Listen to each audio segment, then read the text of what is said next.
William Larkin was an English painter active from 1609 until his death in 1619, known for his iconic portraits of members of the court of James I of England, which capture in brilliant detail the opulent layering of textiles, embroidery, lace, and jewellery characteristic of fashion in the Jacobean era, as well as representing numerous fine examples of oriental carpets in Renaissance painting.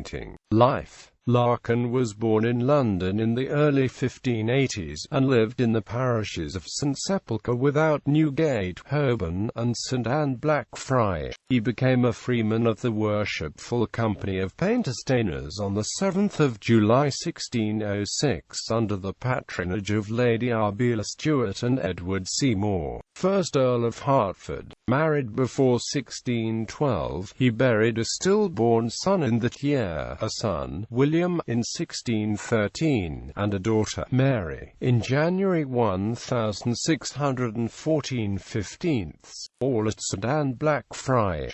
Another daughter called Mary was alive at the time of his death. He died sometime between the witnessing of his will on the 10th of April 1619 and its proving on the 14th of May. The date of his burial is unknown because the parish records were destroyed in the Great Fire of London in 1666. Works. About 40 portraits by Larkin have been identified, of courtiers and gentry, but he seems never to have painted members of the royal family. A series of 9 full-length portraits by Larkin, formerly owned by the Earls of Suffolk and now known as the Suffolk Collection, is housed in Kenwood House, London. Rediscovery. Although Larkin's role as a portrait painter is recorded in contemporary documents, no surviving works were attributed to him until 1952, when James Lees Milne identified Larkin as the painter of 2 portraits in oil on copper at Charlecote Park of Lord Herbert of Cherbury and Sir Thomas Lucy, 3 which had formerly been assumed to be the work of Isaac Oliver. The identification was based on a reference in Herbert's autobiography to a portrait of himself ordered by Richard Sackville, 3rd Earl of Dorset, a copy of a picture which one Larkin, a painter, drew for me, the original whereof I intended for Sir Thomas Lucy. Cleaning revealed portions of inscriptions that Lees Milne suggested showed that the oval portraits had been cut down from rectangular originals. Other documentary evidence of Larkin's work is found in the diary of Dorset's wife, Lady Anne Clifford, who sat for Larkin in 1619, in the Rutland Papers for 1617 and 1619, and in a 17th-century inventory of paintings at Claydon House, including a portrait of Frances Carr, Countess of Somerset, the curtain master. In 1969, art historian Roy Strong identified Larkin with the artist formerly known as the curtain master, based on Larkin's patronage by the Earl of Dorset. The works of the curtain master are characterized by identically draped, silk-fringed curtains framing the sitter, rendered in various colors, and one of several carpets on the floor. The attribution to Larkin is supported by later technical analysis